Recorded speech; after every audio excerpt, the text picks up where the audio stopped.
My fellow Americans,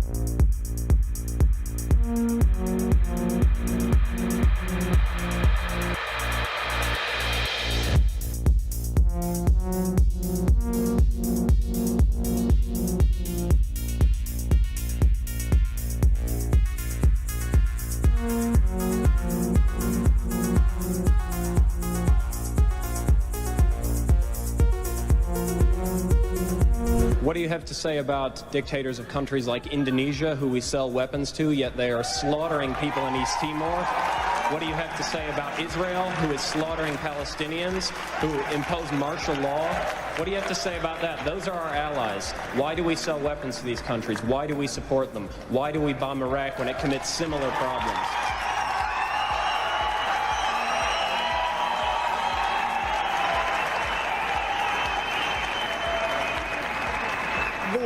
There are various examples of things that are not right in this world, and the United States is trying.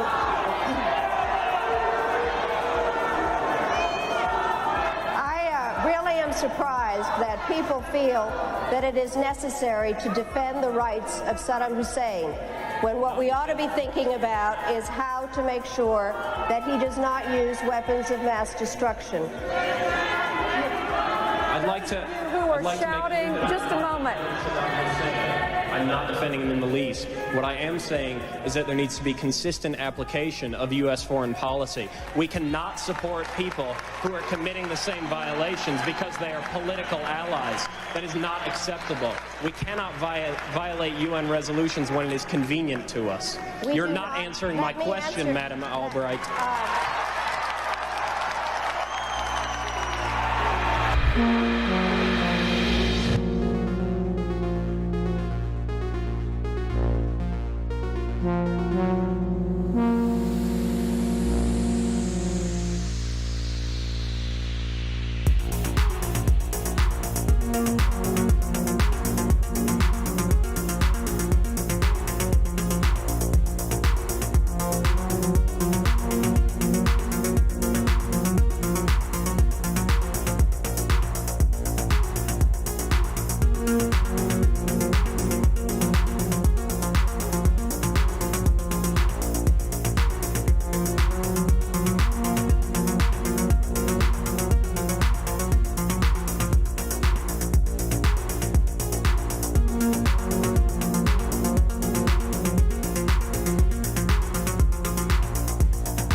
You briefed the press, did you not, when you were there?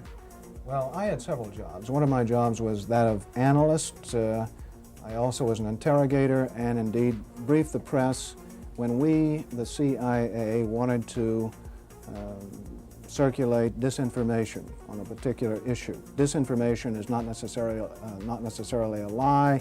It may be a half-truth. And we would pick out a journalist. I would go do the briefing and hope that he would put the information in print. What was your percentage of success?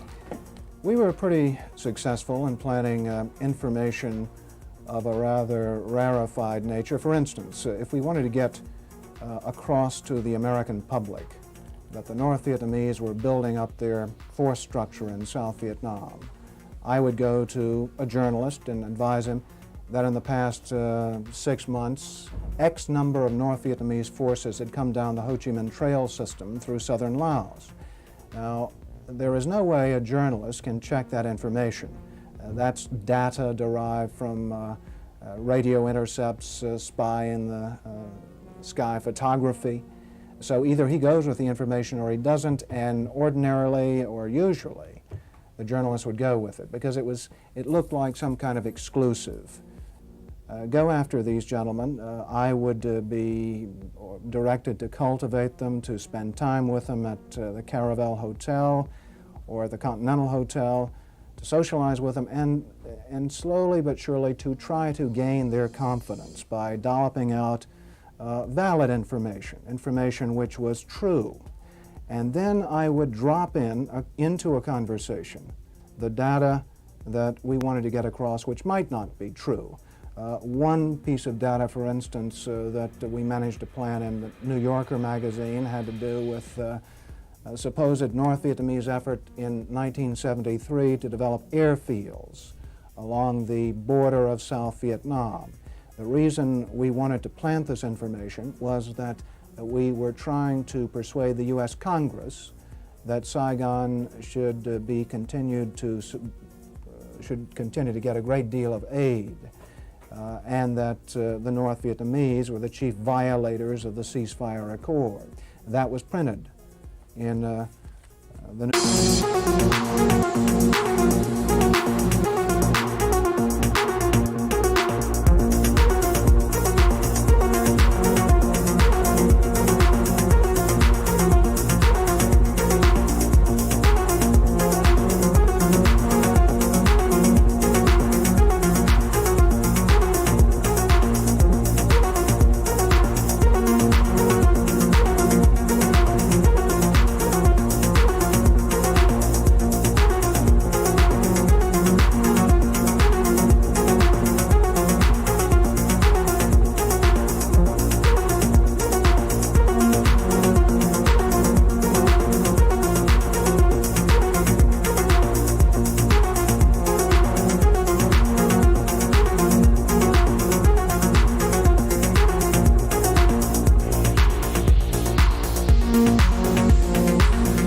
There can be no doubt that Saddam Hussein has biological weapons and the capability to rapidly produce more, many more.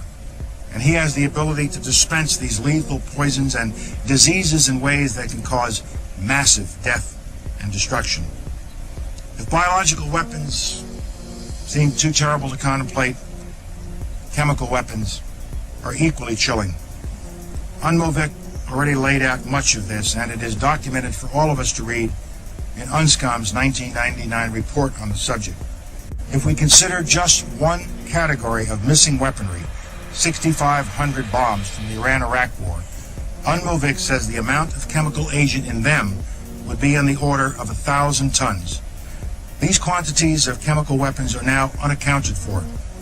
Dr. Blick says, quipped that, quote, mustard gas is not marmalade. You are supposed to know what you did with it. We believe Saddam Hussein knows what he did with it, and he has not come clean with the international community. We have evidence these weapons existed. What we don't have is evidence from Iraq that they have been destroyed or where they are. That is what we are still waiting for.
Dr. Fauci, knowing that it is a crime to lie to Congress, do you wish to retract your statement of May 11th where you claimed that the NIH never funded gain-of-function research in Wuhan?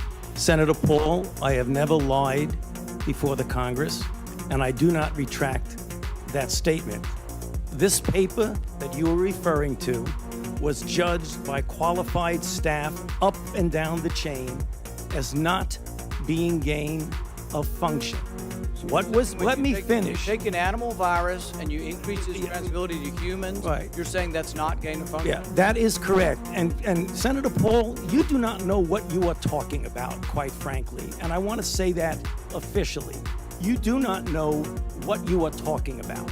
Okay, you get NIH, one person. Let's read from the NIH definition of gain of function. This is your definition that you guys wrote. It says that scientific research that increases the transmissibility among animals is gain of function. They took animal viruses that only occur in animals and they increased their transmissibility to humans. How you can say that is not gain of function? It is not. It's a dance, and you're dancing around this because you're trying to obscure responsibility for 4 million people dying around the world from a pandemic.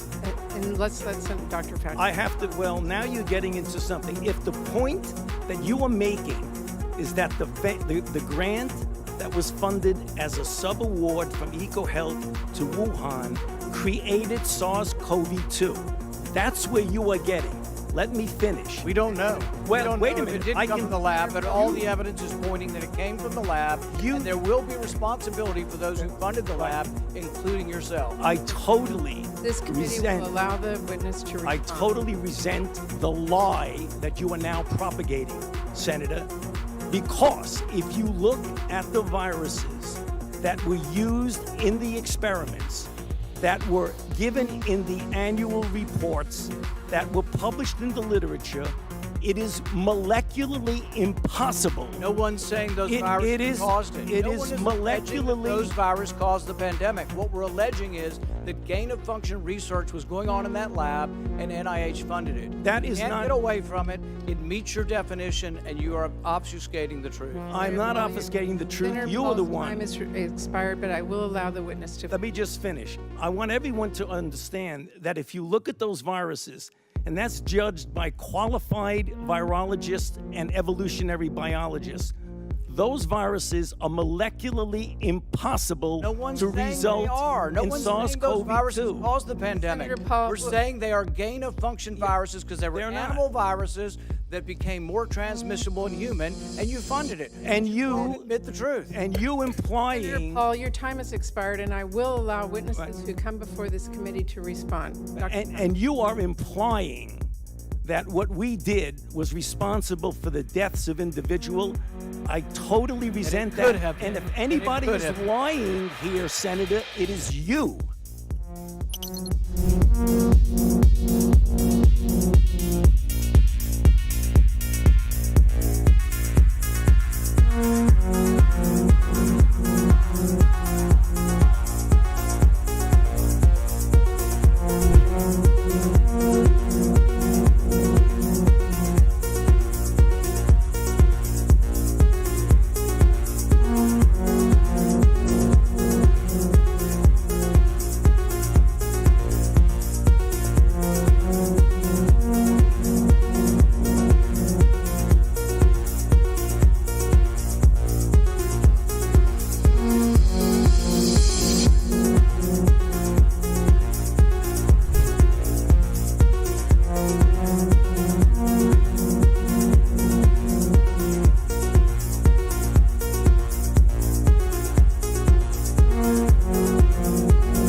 Whatever our hopes may be for the future, for reducing this threat or living with it, there is no escaping either the gravity or the totality of its challenge to our survival and to our security. A challenge that confronts us in unaccustomed ways in every sphere of human activity. This deadly challenge imposes upon our society two requirements of direct concern, both to the press and to the President. Two requirements that may seem almost contradictory in tone, but which must be reconciled and fulfilled if we are to meet this national peril. I refer first to the need for far greater public information, and second, to the need for far greater official secrecy. The very word secrecy is repugnant in a free and open society, and we are, as a people, inherently and historically opposed to secret societies, to secret oaths, and to secret proceedings. We decided long ago that the dangers of excessive and unwarranted concealment of pertinent facts far outweighed the dangers which are cited to justify it. Even today, there is little value in opposing the threat of a closed society by imitating its arbitrary restrictions. Even today, there is little value in ensuring the survival of our nation if our traditions do not survive with it. And there is very grave danger that an announced need for increased security will be seized upon by those anxious to expand its meaning to the very limits of official censorship and concealment. That I do not intend to permit to the extent that it's in my control. And no official of my administration, whether his rank is high or low, civilian or military, should interpret my words here tonight as an excuse to censor the news, to stifle dissent, to cover up our mistakes, or to withhold from the press and the public the facts they deserve to know.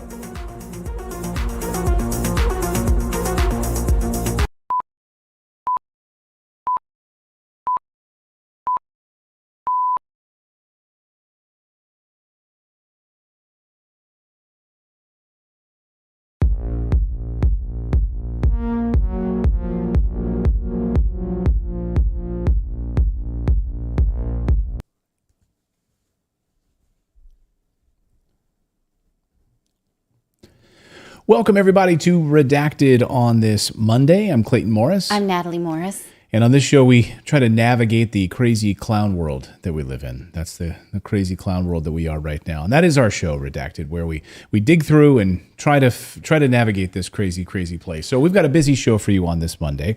We are going to be looking at the border invasion. Of course, on May 11th is when Title 42 expires. And all hell is already breaking loose. It's been breaking loose for a long time. Will the Biden administration acknowledge the problem? We're going to go to the heart of the problem, though, which is not even at the southern border. It's well before that, which is in Panama, one of the many camps, the Darien Gap. We're going to be joined by journalist Michael Yan, who's going to be giving us a firsthand account of what's happening in Panama. And we're going to be looking at the latest border surge over the weekend and past 24 hours. And it's just been horrifying to look at. Plus, we're going to pull the thread of money behind the war in Ukraine. It's a lot of the players that we've been warning you about, and there's more to look at there.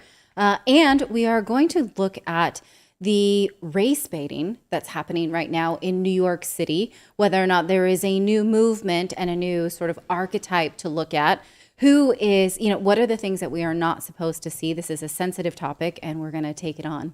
Also, reparations. California moving forward with offering up $1.2 million for every black Californian over the age of a certain age. So reparations is the big discussion. A California board already moving forward with approving $1.2 million, but they want more.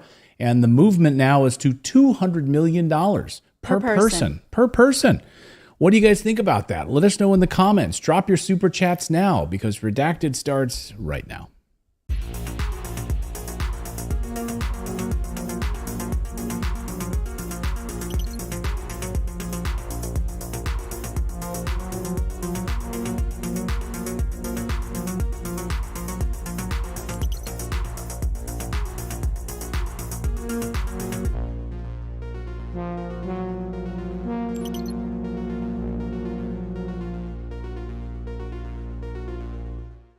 Welcome everybody to the show that never ends, because the clown world is hot and heavy right now. It is absolutely crazy. I mean, I don't know that I can ever remember in my life. I've worked in the news business almost my entire life, my entire adult life, and I don't remember it ever being this crazy. I really don't. And it feels more and more crazy, but at the same time, every day we approach the news, we try to keep an open mind instead of sort of preconceived notions about who's grabbing power, who's the good guy, who's the bad guy. And we are always being flipped upside down. We try really hard to have no preconceived narrative.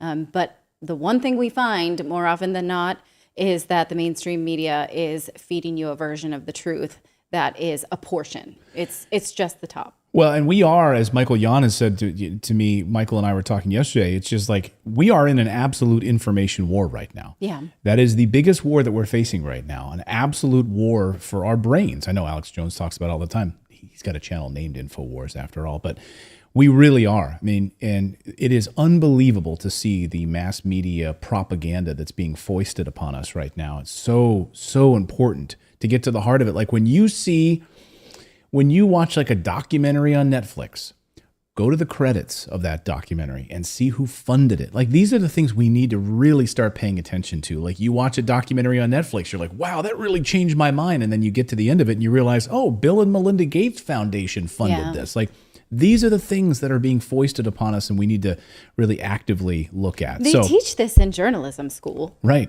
They teach us to see who's funding whose conflict of interest is what, and then you take a job and you're supposed to sort of forget all of that and just go along with it. Be sheep, be blue-pilled, right? But on this show, we try to be red-pilled anyway. Well, let us tell you about the newsletter. Yes. Which, is a part of our effort to red pill you all, or be red pilled collectively, I suppose. We're not leading, we're going along together. The newsletter can be found at redacted.inc, and it is a daily newsletter. It is absolutely free. It's awesome. All you need to do is put your email address in, and you'll get, I would say, the best newsletter out there. We try to write it as a companion piece to this show. So a lot of the same pieces that you're going to see here and also more. And for those of you who like to keep organized with your links to where we're finding our research, we are link fanatics. We try not to lead you anywhere that, you won't trust, which is something that as a news consumer, I'm increasingly upset about, is just that the mainstream media just writes stuff without hyperlinking to anything and then just assumes that you will trust them. And I think that's horse poop. So anyway, our newsletter is not horse poop. No, it's great. Unicorn poop. It really is. I hope that, you can start off your day reading the newsletter. We hit a new record of subscribers, and we try to bring, and we get emails back from you every day that say how much value the newsletter brings to you. And that warms our hearts because Natalie and I write the newsletter every day and put our heart into it in the first thing in the morning over our cups of coffee. And we hope that you enjoy it first thing over your cup of coffee. Again, redacted.inc, just sign up. It's totally free. You just have to verify your email. Someone in the chat, we got a super chat here from, Prime Minister Diversity says, I might have to take a trip to California next. That's funny. American Bolshevik, thank you for your $5 super chat, says, please don't forget the victory over fascism. 78 years ago today. Remember the times when the Soviets and the U.S. troops were on the same side. Yeah, in fact, if you got today's newsletter, the very first thing at the top of the newsletter was about VE Day, Victory in Europe Day, May 8th, 1945. Unbelievable that we get to declare victory over fascism 78 years ago. And it's amazing. I just can't think. Now, today, in 2023, Germany is literally sending tanks to Ukraine. Like, think how far we've fallen from that crazy time, right? Now they're sending tanks to Ukraine to fight Russia, and they're openly supporting fascism. And the United States actually voted not to make Ukraine a sovereign nation. They did not trust them at the time. And now the United States wants to fold Ukraine into all things Western. So yes, how times have changed. Clown world. All right. We've got a lot of news to get to here on this Monday, so let's get right to it. If you thought it was bad now, just wait until Tuesday when Title 42 runs out. The U.S. funded invasion of America kicked into high gear this weekend. The videos are just unbelievable of all sorts of thousands of illegal migrants pouring into Texas. Of course, Title 42 is set to run out on Thursday, and the Biden administration doesn't appear to have any appetite whatsoever to extend it or to make it permanent. And that's because they're actively funding the operation at camps throughout Latin America to bring these migrants into the United States. They're actively funding it. Over the past 24 hours, we've seen extraordinary videos and positions from politicians that make your jaw drop. Just go to New York City. Here's a map of New York City. Now, look at this map. What is the big green thing in the center of Manhattan? Anybody? Central Park. Central Park. Yeah, Central Park. See that giant? It's the largest inner city park in the world, I think, right? It hasn't been eclipsed by any. It's massive, absolutely massive, right? New York is saying, yes, send all your migrants here. We'll turn Central Park into a tent city so that this entire green space in the middle of your screen will be filled with tents. I mean, just look at that. Think about the people that are like on the Upper East Side on this map. They're going to go out. They're going to look out their window. This is the richest zip code in the world, yes, right? It is the Upper East Side. It is also the crankiest. The crankiest. And yeah, the most miserable, which seems appropriate. They're going to look out their windows now. This is where Jeffrey Epstein lived, by the way. Look out their windows, and they're going to see tents everywhere. So when all these rich people go to walk their dogs in the Upper East Side, guess what? They're going to walk right into illegal immigrants in tent cities all over the place. And because New York City... Go ahead. I was going to say, do they plan to deliver like designer tents for these people? Or are they going to have to get their own tents? I wonder, I mean, like, we were shown like all of these tents during COVID, that they were using them for morgues, tented morgues. So maybe they reuse that infrastructure that they already had. Yeah, they have just it. Less cold. Well, this is what the mayor of New York City is saying today, that New York City is bracing for this. They're going to have tents in Central Park. They'll use Citi Field where the Mets play, which is totally fine by me as a Phillies fan. Like you could do that. I don't care about Citi Field at all. Coney Island. They're also going to leasing the dorm rooms, so they're going to take over college dorm rooms throughout the New York City as well. They'll build container homes, so they'll just have containers plopped around where they'll put the people. Retrofitting unused airplane hangars at JFK, so they'll just put people in airplane hangars at JFK. So what the mayor is saying is like, yeah, come on up to New York City and come up to New York. So this is unbelievable. Go ahead. If I can just real quick, the one thing I see missing in almost all of those are facilities, restrooms. Yeah, I was wondering, like, what water. if your baby gets sick? How do you get, a doctor? How do you get a Tylenol? How do you take a shower? Well, yeah, but we're all trying to be empathetic here and talk about like, okay, now we're going to start taking care. Why no? It should be stopped well before this ever comes to the United States. This should not be something that we're now worrying about, like diapers and all. No. That's after the fact. Like, can we start with where this is starting from? Can we go there? Go ahead, David. I was going to say, and you know what's going to happen? You saw those lakes and waters and ponds and stuff in there that people like Tucker Carlson actually fishes in that park. That's going to be contaminated with that because that's where the diapers will go. That's where the feces and urine will go. They'll put it right in that water. Oh, yeah. That'll be the reservoir. Yeah. And yeah, exactly. So no more little swan rides on your romantic date in Central Park. This is what it's going to look like. So, or pushing, we had our son in New York City. We used to take him on stroller walks all the time. That's just, that's no longer going to be a space for city residents, even though they will be paying taxes in order to maintain it. So take a look at these crazy videos overnight. These are the migrants coming across the thousands of people in a line. This is drone footage. And it's just unbelievable. Is that how short it was? Sorry, it was like 2 seconds long. Anyway, this. Yeah, sorry. Well, sorry. Anyway, this is okay. Sorry, you can replay that, I guess. But this was drone footage that goes on and on and on. I don't know why it got clipped there, but anyway, if it panned fully left, you would have seen way more people all the way down. Again, this is near El Paso. Here's Jorge Ventura, who has been covering this. These are the 10 cities that are set up in El Paso right now. Watch this. Reporting in El Paso, this is the current scene right now. As you guys can see, this is a true humanitarian crisis. This is the streets of El Paso. there are roughly 2,500 migrants released onto the streets, sleeping here. Not all migrants have NTAs, that's the notice of appear, but these are the living conditions. ¿Este es Venezuela, señor? ¿Cuántos días tienen aquí en la calle? Tenemos 2 semanas ya. Para el pasaje para irnos, tenemos. Contamos con el dinero suficiente para irnos. So he said he's been waiting for 2 weeks here on the streets. The majority of the migrants that we've been speaking with are from Venezuela. We've also spoke to migrants from Nicaragua, Colombia, Turkey, Africa, and many more. But these are the current scenes here in El Paso as authorities get ready for the ending of Title 42 on May 11th. What migrants are telling me is the reason they're crossing now is because Title 42 is officially ending, and they've already spoke to other family members that have been released in the United States. Hola, hola, hola. ¿Son de Venezuela todos? No. ¿Venezuela no? ¿Cuál parte? Yo, de Ecuador. ¿De Ecuador? ¿Cuánto tiempo ya tienen aquí viviendo en la calle del Paso? ¿Mucho tiempo? 2 días. 2 días? No, varios días, pero no recuerdo exactamente.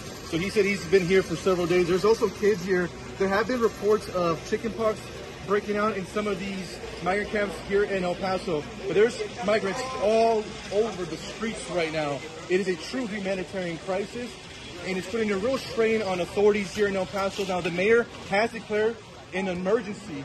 So here, once again, we're going to look at more migrants. Hola, ¿son de Venezuela? I think that he left out part of the first guy he talked to. He said, "Sin dinero no puedo pasar." Like, without money, I can't pass through. Like, he didn't have. That was strange. I don't know the context of it, but he was making this gesture, which said to me, like, he needs to pay to get to the front of the line or something like that. Like, is there something where, you know, I mean, of course, there are systems where you can pay to get across the border with a coyote or something, but are they asking them to pay for appointments? I don't know. I don't know the answer to his reporting on that. We can ask him, though. He I don't know. He didn't. Yeah, I don't know. Yeah. But, of course, he's talking about Title 42, which, of course, expires on Thursday. And it's a section of the United States Code, for those of you that aren't familiar, which is a compilation of a bunch of federal laws that all got kind of shoehorned together. It is officially known as the Public Health and Welfare Law, and it contains various provisions related to public health and social welfare. And one specific provision, of course, of Title 42 has gotten the most attention, which is the public health order portion of it.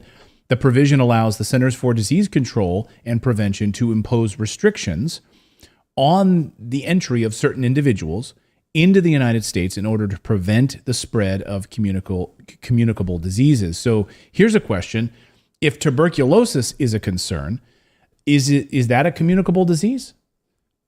He's talking about chicken pox. He's talking about, there's all discussions of scabies and lice and all sorts of other communicable diseases. But tuberculosis at the top of the list, and that's nothing to laugh about. TB, massively important and very, very dangerous. We'll get into that problem in a second. Many are calling what's happening at the U.S.-Mexico border a deliberate invasion of the United States, a well-orchestrated invasion. This isn't just like by chance. All of those countries that he was just talking about, Venezuela, Nicaragua, many of them have been specifically destabilized thanks to the United States intervention in those countries. And actually, the whistleblower that we had who worked in the child migration services said recently that this is one question we still had, that there are massive recruitment programs in home country. She was saying this specifically about children, but how does that then extend to adults? Like, who told these people that this would be a good thing for them to do? What bill of goods were they sold that made them want to do this? Right, exactly. So the everyday buses by the hundreds are coming through the Darien Gap in Darien Province, Panama, at these U.S.-funded camps headed for the United States, tens of thousands. I mean, just look at these buses. These are filled. These are state-of-the-art buses, filled, just leaving Darien Gap in Panama and heading right there, filled with people that are coughing uncontrollably, with tuberculosis, scabies, lice. And this isn't just like conspiracy theory stuff. Michael Yan, who is an investigative journalist, former Green Beret, has been there covering this extensively, interviewing these migrants for months. He's been there for a very, very long time. And these people are shuttled right to the U.S. border. And this is the video that he shot the other night of these buses filled with immigrants, many of them coughing uncontrollably. And he calls them tuberculosis. I mean, that sounds awful. That's what they are. And they're coming right into the United States. These buses are headed to America. It's a disaster unfolding right before our eyes. Michael Yon is in Panama. He's a former Green Beret. He tweeted this the other day. He said, good morning. While you slept, the occupation government United States was assembling its replacement army to kill you. These useful idiots will be disposed of later. Now comes your turn to experience genocide. So I sat down with Michael yesterday and had a long discussion about what's happening here. And it's not just about the Darien Gap. This is just one major thoroughfare, the Darien Gap. But Michael and I talked for, it seemed like hours. We had a great conversation. That'll be a part of a deeper redacted conversation later in the week here on the channel. I mean, it's worth noting that without sanctions that were placed on Panama for years because of Noriega, they might not have these communicable diseases. They might be further, ahead in their public health situation. So I just want to make sure that we're not sort of like blaming it on the people who are suffering from this. Like this is a structural problem, clearly. Yeah. So I asked Michael, and I sat down with him. I said, we started by saying, can you explain what is exactly happening at the Darien Gap? 5 months in the Gap and the Darien Gap. And actually, at the instantaneous rate of bus flow from Darien Gap is about 30 to 40 bus loads per day. That's increasing. But there are hundreds that are coming through when you start adding up, for instance, Guatemala, El Salvador, Mexico. For instance, we have many of the migrants who are flying to places like Cancun first. So they'll fly to Cancun or Tapachula in Mexico or Mexico City, and then they will jump on their buses from there, or even trains, actually on the roof of some trains. So anyway, I spend a lot of time on the Mexican border with Arizona and the United States, and also over in Morocco, watching the same thing between Greece and Turkey, Lithuania. I watch it all over Europe. And so the weaponized migration is something I study in great detail. And this hop that causes it, hop is the human osmotic pressure, the push and pull of migration. Right now, we have about 200 per day Chinese coming through the Darien Gap alone. That does not include ones who are coming through Bahamas, the ones who are coming through, for instance, Canada is a lot. Others are just getting visas and landing at, say, Atlanta Airport, right? So there's a lot that are coming through the northern route. They fly to, like I said, Mexico first and that sort of thing. There's many different routes to get people into the United States. But the bottom line is this is a weaponized migration. A weaponized migration. And this is happening not just in the United States, but it's happening all throughout Europe. It's happening on a number of places. So this isn't just happening in the United States. It's important for us as people of the world to understand what's happening to the United States and how it's being weaponized. Well, they're weaponizing people against people. Yeah, that's exactly what they're awful. doing. Yes, it's exactly what they're doing. So who's paying for all these buses? Who's paying for these state-of-the-art buses? Who's paying the bus drivers? The U.S. government, the EU, setting up these camps there. So I asked him, who's specifically funding all of these state-of-the-art buses that are carrying these people right to the United States? Watch. United States. For instance, Mayorkas, Alexander, Mayorkas, the chief of Homeland Security, he just came down to that camp where those buses are coming out of. That's called San Vicente Camp, right? We are openly funding it. It's not hidden. Our flag is on tents inside that camp, and also at Las Blancas Camp, and also in Bajo Chiquito Village and Canan Membrillo Village. These actually 5 major camps. There's another one up near David, near Costa Rica. The United States is openly funding it, as is the European Union. Now, this is a very interesting question. Who's actually doing this and why? Clearly, the World Economic Forum, they're very open about it. It's right on their website, like Governor Greg Abbott from Texas. He's part of the World Economic Forum. People don't believe me. I say, stop, drop, roll. Web search, Greg Abbott, World Economic Forum. You'll see him on their website. There's his mug with his bio on the World Economic. None of this is hidden. It's right in your face, right? At the end of the day, who's funding all this? The United States government is clearly funding it. Mayorkas came down here with the Southcom commander, commanding general in April. The bottom line is our military is also involved in helping people get through, right? They're clearly involved, deeply involved. And one other thing we should talk about is that if you're young and you're a pretty girl, they hand you a kit. This is not just any kit. It's a rape kit that they hand you preemptively. They're handing them to young girls. This is U.S. funded. This is taxpayer funded. What's in it? Well, you can take a look on your screen. You know exactly what that is. The morning after pill? Mm-hmm. So these are both contraceptives and this is Labelle, or is an emergency hormonal contraceptive. And as Michael explains and others, if you're like, most of these girls will be raped. Like, that's just what happens. So they're handed these rape kits. And these girls are like, "Oh, thank you. You're handing this to me?" Yeah, this is U.S. taxpayers handing this to these individuals before they make their journey. Here you're on the bus that the U.S. is funding. Here's your handy dandy rape kit. The buses are carrying many diseases into the United States, including scabies, tuberculosis. And I asked Michael specifically about this. He's interviewed so many people. He's like literally seen these guys like scratching, itching like crazy. He's helping even handing out medicine to some of these people. But here's what he had to say about the diseases. Scabies is another very serious disease, and which is clearly spreading, not to mention multi-drug resistant tuberculosis, which is coming up Highway 1 every day on these buses right now. It's already all over the United States. Tuberculosis. Tuberculosis is one of the worst diseases in all human history, right? It's up there with Black Death, yellow fever, smallpox. It's Mac Daddy, right? This is not Spanish flu. Spanish flu was bad, but Spanish flu was like an ultra cold, right? It killed tens of millions of people maybe, but it's nothing like tuberculosis. Tuberculosis that's coming through now, multi-drug resistant tuberculosis, we can't stop it. It's already all over the United States. Even the CDC admits to this, right? And what are we going to do as these busloads of people come up with? They're coming from places like Afghanistan, Pakistan, Somalia, these places which are the MDR TB is there, right? And the doctors who are watching this, who specialize in this, know how serious this is.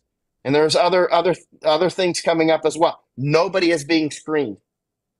No one's being screened for it. Hop on the bus. We don't care if you're coughing. Going to the United States. Well, if you think of the effort that went into a global vaccination effort for COVID, and how much money and how much resources were put into something where the immunity lasted less than 1 year. We now have the data out, right? And so these are our opportunity costs. We could do that, or we could give a tuberculosis vaccine to people that last forever, right? Maybe you get a booster for TB, do you? I'm not I don't know. Do you ever get but it? You can get, yes, you get TB vaccines. So we could vaccinate for that instead, or these other communicable diseases. Give them an idea. I'm sure Pfizer would love to jump in. We chose instead to roll out the COVID vaccine. Right. So, because think this about is how much they they're don't want them actually to protected. Be vaccinated. Yeah, they don't want them to. Us. They want them to be. They don't want them to be protected. They certainly don't want. They would encourage this. They don't want them to be clean, safe, sanitized when they arrive in the United States. That's all part of the plan. So the weaponized migration is not just affecting the United States. You should pay attention and wake up. It's happening all through Europe. And all you need to do is look at how the World Economic Forum also uses it to take over different countries, weaponize it for what they're doing in the Netherlands, to take over farms, et cetera. It's happening all over the world. Which is the weaponized migration is affecting Panama, Colombia. So listen to how many Venezuelans have now come into Panama and totally changed the dynamic of that country. Watch. Why are they going through South America, by the way? They're not, many of the migrants are, let's say, alien invaders at this point, are not going through South America. Like I said, many of them will start in Mexico, or they just start in Canada, or they walk up on beaches in Florida. Like a lot of the Chinese are going through, for instance, Bahamas.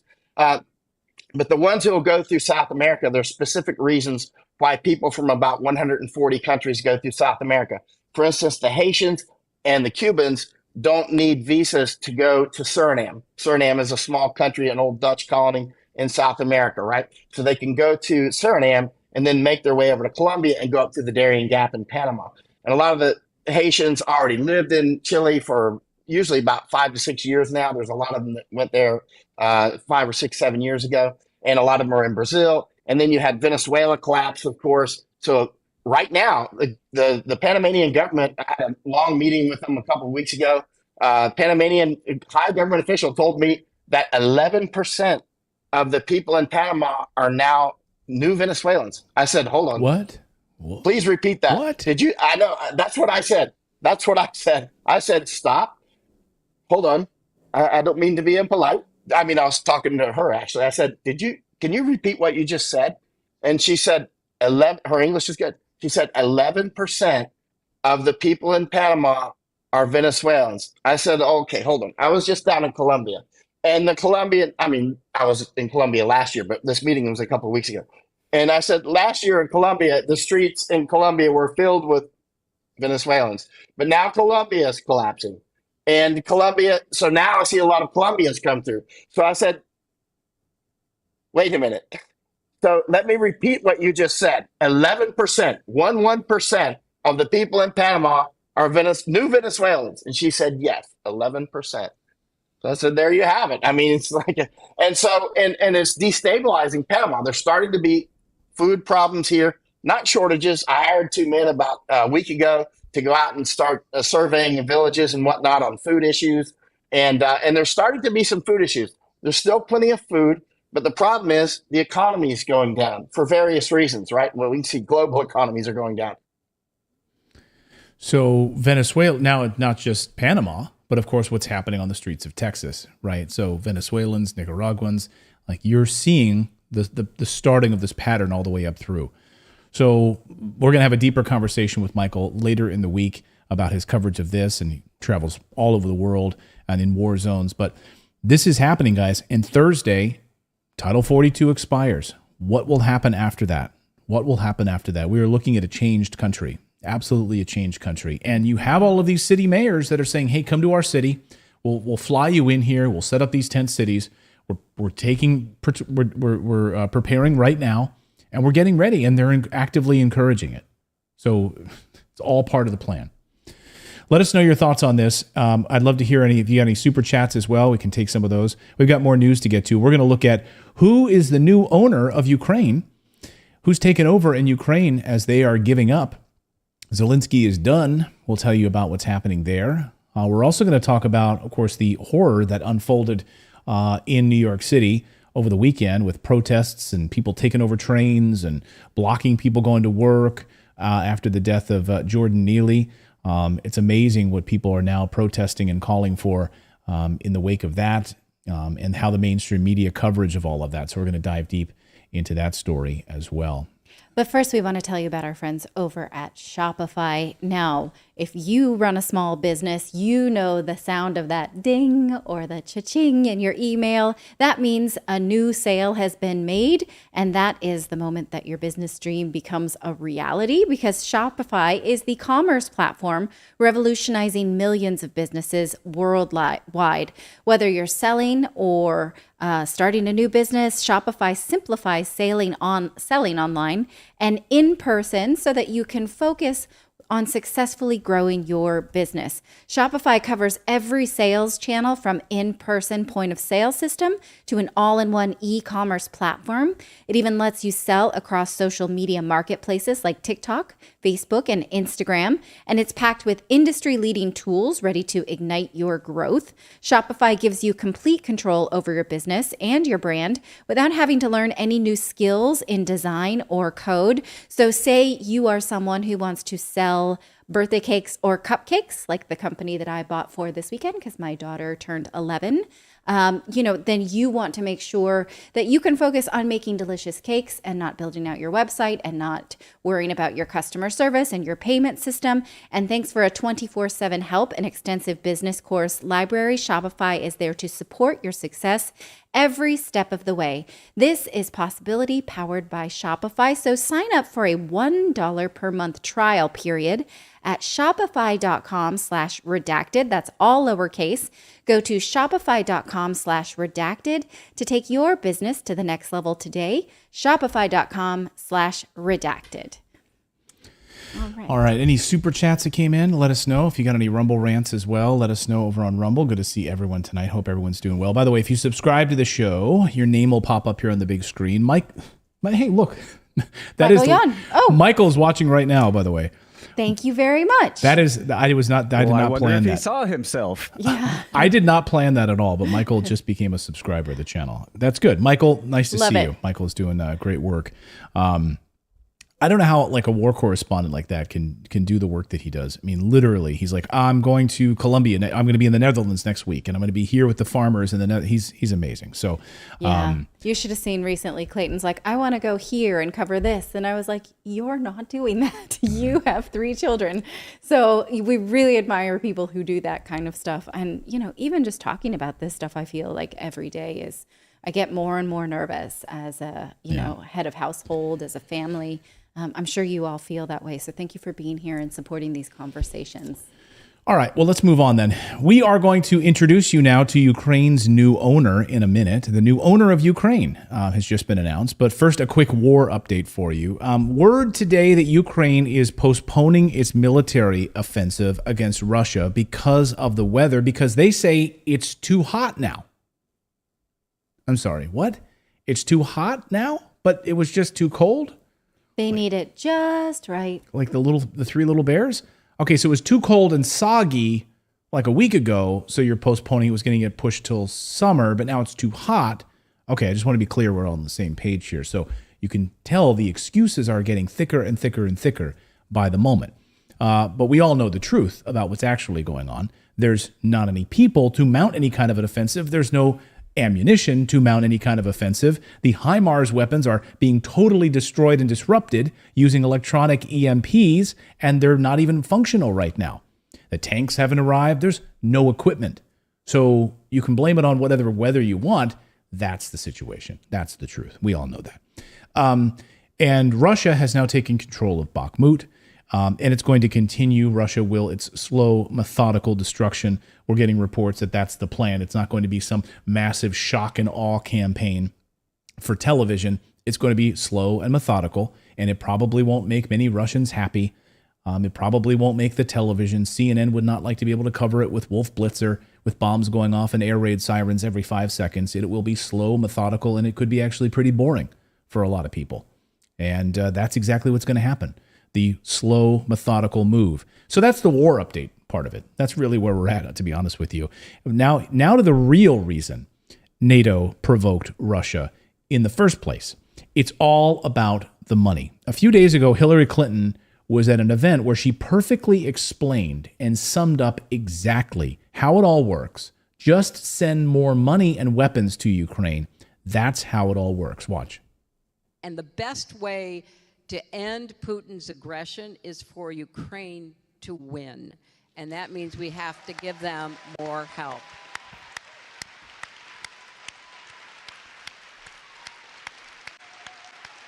Look at the standing ovation. Yeah, we got to just keep sending them weapons. That's how they win. Look at all the money. Look at all the money. All the money. That's right, Hillary. Yeah, let's give it up. Look at that yes woman. Yeah, more money. Because all of them, and she's all of the big donors, being fed off of that applause. All of those donors that she won't sacrifice for. No, she's not. I said that. Yeah. Raise the roof. So BlackRock executives are meeting with Vladimir Zelensky, the president of Ukraine. They've been there. They spent a nice weekend in Kiev. Let them know, all the BlackRock executives, they wanted them to know now who owns Ukraine from top to bottom. It's BlackRock. BlackRock I'm sure they probably met in different bunkers than the NATO leaders that were there, right? No. It was in the nice palace. It was they got the nice silverware. They got the nice curtains and the daylight. So BlackRock is the largest asset manager in the world. It has massive ownership in, by the way, 7 top Russian companies, as well as major infrastructure across Russia. So it owns a lot of Russia as well. And it reminds me, this is they profit off of war either way, right? This is how it works with BlackRock. And now they own 30% of Ukraine, which is a low number, relatively speaking. But so they really want to own the whole enchilada, is what they're going for. Which is interesting because it used to be during war that it was weapons makers that profited off of both sides. We don't see that anymore because Russia and China make their own. And so it's not just one, and who is the new kingmakers of war is money. Right. Yeah, it's right. So it's who can we lend money to? It's who can we then make indebted to us, right? This is the international monetary, right? We'll lend you money, but then you're indebted to us for decades to come, right? The UK only recently paid off its debt to the United States from World War II. Think about that. Just a few years ago, the UK finally paid off its World War II debt to the United States, which is unbelievable. So why are executives from BlackRock meeting with Zelensky in Ukraine this weekend? What could they possibly have to gain? Here's the moment where they're all shaking hands. And I want you to notice all of the fancy camera work that they've got set up, like multiple cameras on tracks, like so it's nice and smooth, it's well lit. Like this is a whole big production for all their big money guys in BlackRock. Watch. Mr. President, nice to meet you. Great honor and pleasure to meet you. Honor. You're very welcome. Very good to be here. Hello, Charles. How are you? Very good to see you. Good to see you. Good to see you. Thank you for having us. For us, privilege. It's a privilege. Thank you so much for having us. It's a privilege. Put on the best black sweater for you. Це ж таки буде потужний Zelensky посилення. He's like 5'2". Нашого, хай я скажу, Zelensky is like 5'2", 5'2" There's nothing in wrong heels. with being 5'2". But he's 5'2" in heels. We've seen him in I'm his 5'2". naked dancing heels. Hasn't stopped me in life from kicking ass. You're a woman. Yes. Back in December, so this was the big meeting this weekend, right? And they're there, of course.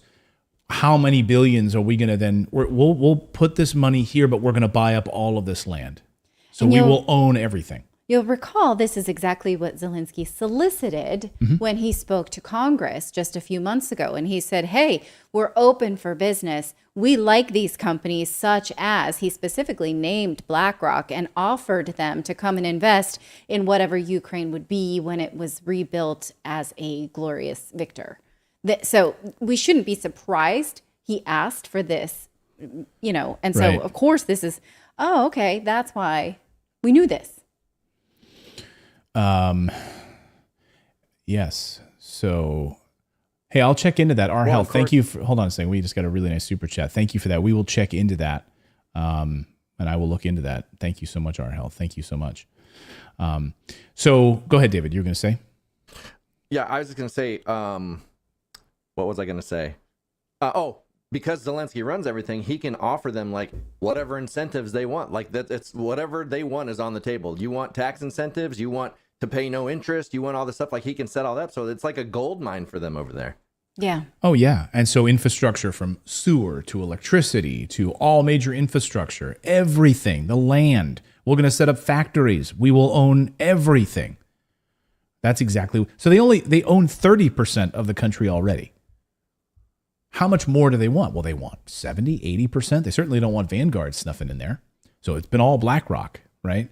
And JP Morgan Chase, basically. Last December, it was revealed that BlackRock CEO Larry Fink had already been having meetings with Zelensky. We learned about this. And of course, the Zoom phone calls. There's Larry Fink with zooming in, to the conference room with Zelensky, ironing things out. How can we make sure that all the infrastructure, the money we're going to pour into is growing? And that's exactly what's happening. And as Zero Hedge has been reporting, there's growing pushback now over BlackRock in Ukraine. Taxpayers paying for the war so that, and all the war bills. So all of the taxpayers, you guys are paying for all of the weapons. You guys are paying for all of the bullets. You guys are paying for all of this. You guys are paying for because of higher inflation. All of it because of Ukraine. And then who profits? It's BlackRock. They get to swoop in at these deeply discounted, war-torn prices. Hey, we've got it's like a Crazy Eddie sale, for Memorial Day. Hey, we've got a war on. We've got great prices this war. Come on, who wants to come in and support it? And BlackRock swoops in with all of their money. So you're funding it, and they get to reap it, the harvest of it all. Here's Going Underground. This is a good tweet. Ukraine being privatized and sold off to companies like BlackRock while being enslaved to the International Monetary Fund, the United States, and the EU through crippling debt. And we reported on this last year here on the show. Oh, sure, the IMF will give you all of these loans, but then you'll be indebted to us for decades to come. We will own you. It's exactly what the IMF does to Africa, and it will do to Ukraine. You will be under the thumb of the EU, the United States, and the International Monetary Fund for decades to come. Now, if you want to see why Tucker Carlson, our friend, was pulled off the air at Fox, look no further than this segment where he names names and calls out BlackRock just a few months ago. This is January. This segment aired, and then it was revealed that Zelensky was already having meetings with BlackRock. Watch this amazing moment. Destroyed Ukraine, killed over 100,000 Ukrainians, but it's still going. Why is that? Because the Biden administration has kept it going. They could have forced a peace. They haven't. They don't want to. Why is that? Why kill all these Ukrainians? Why destroy an entire country? Well, because people are getting rich. BlackRock plans to get rich. So BlackRock is now saying out loud that the war in Ukraine, the death of all these Ukrainians, is actually a great opportunity to transform Ukraine into a beacon of capitalism. Right. Goldman Sachs is excited, too. Their CEO says that rebuilding Ukraine represents, quote, good economic incentives for real return and real investment. Imagine. Whose money is that? Oh, it's going to be yours to rebuild Ukraine. These guys are going to get rich from it. You see how this works? Yeah, you see how this works? Boy, we miss him. That was January. And then a few days after those comments by Tucker, BlackRock increased its position in Fox News in February. Coincidence? Yes. BlackRock now owns a massive percentage of Fox News. Many of you know this. This is not news to many of you. Maybe it's news to some of you. If you don't think that this had anything to do with Tucker being silenced, then just go to Fox's website, by the way, and do a search for stories about BlackRock. This is interesting, right? We just saw Tucker doing a story about BlackRock. And the way that Fox's website works on the back end is that it uses transcripts of segments. So when you do a search, Tucker did a whole segment on BlackRock. Go there and type in the search results for that segment or any segments on BlackRock. Should easily pop up in search results. You can find hundreds of other Tucker segments there, but you won't find anything on BlackRock.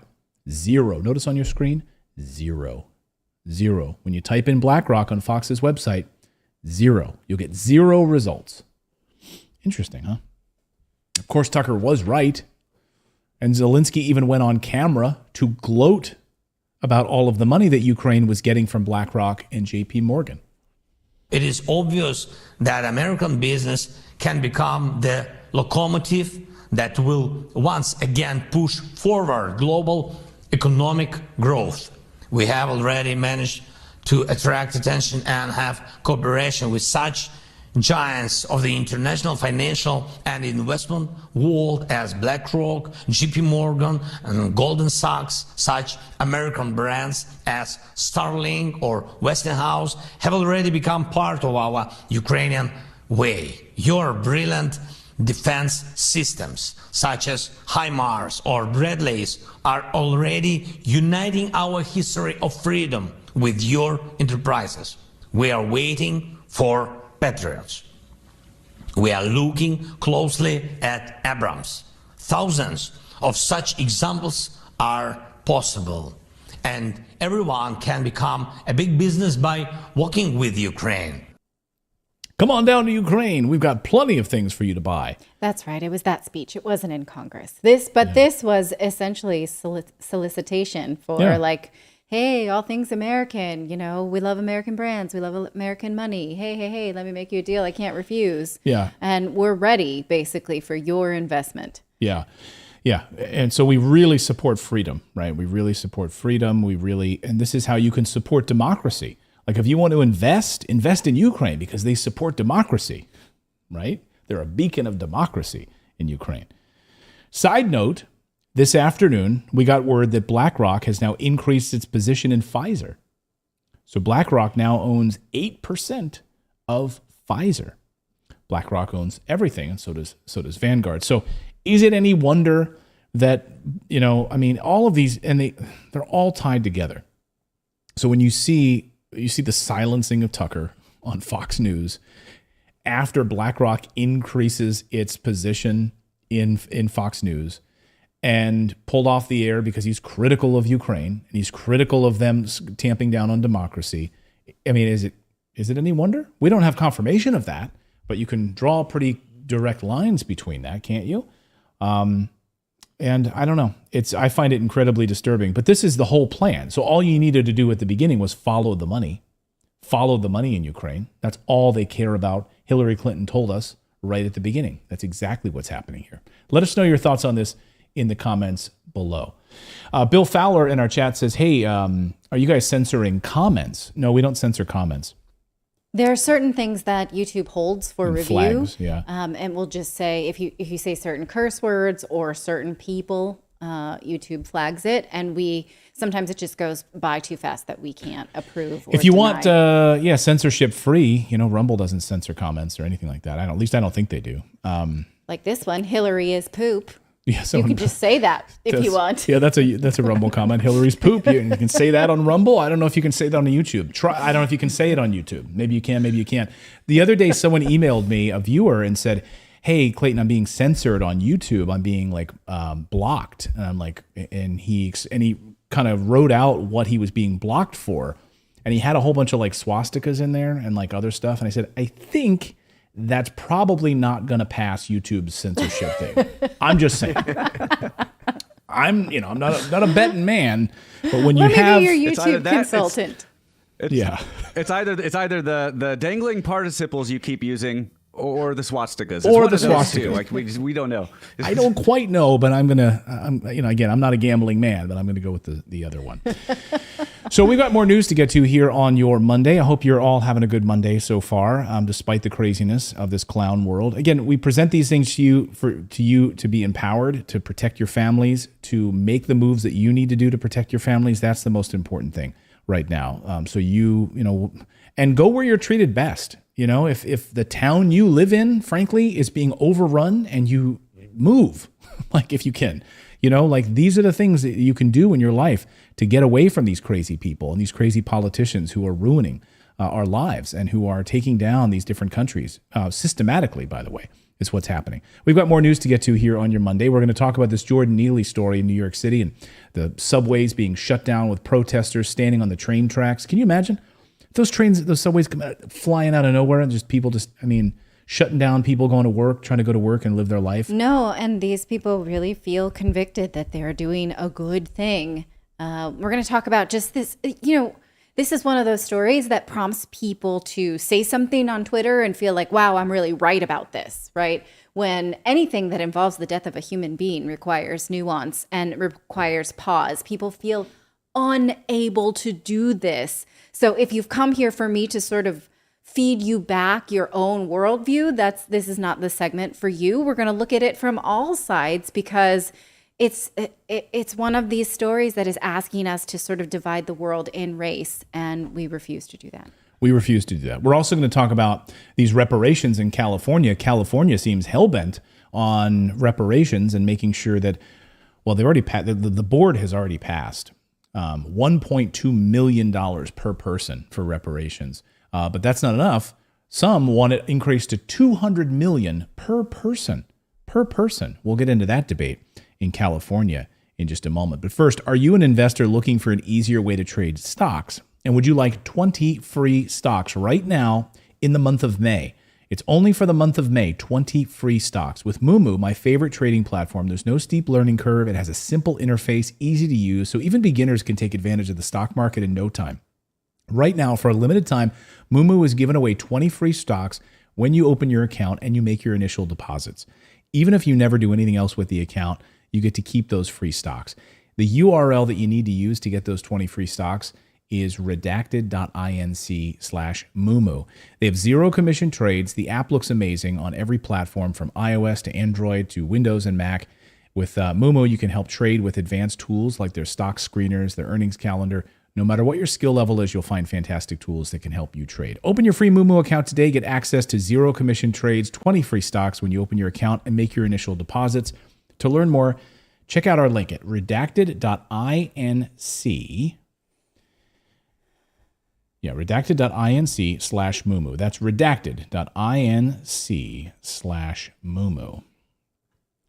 All right, well, it is a race war in New York City over the death of a black man. We are being invited to take a side by politicians and sort of split the world into right and wrong, black and white, rich, poor. All of these things are at play here.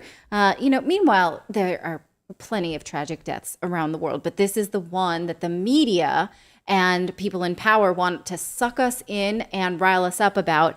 And so why? I want to sort of encourage those of you watching not to sort of just, say something shitty on Twitter and like, this is the way the world was. This guy deserved it. This guy shouldn't have done that. That guy's a hero, right? When we do that, no one is winning the culture war except politicians. And they are not using that power that we hand them to make anyone's lives better. I don't think any of us would make the case that we are all better off now because of Black Lives Matter protests. So let's break down this story. And here is a warning that people who have attached themselves to this outcome don't want you to see all sides of this story. Tweets like this are leading you to scream injustice without even thinking. So here's the Newsweek headline that came out about the person who died, Jordan Neely, saying that he had a criminal record and 40 prior arrests. This person on Twitter is saying this is a trash headline because it implies there's a certain amount of crime that justified this murder. So here we're being invited to say, doesn't matter what this person was like, doesn't matter what his demeanor showed us about who he was. We should only just break this down in right and wrong. Don't even see any context of this story. So he is saying, wrinkles here, that we should ignore this person's history because this person is committed to this racial narrative, but we can't ignore it.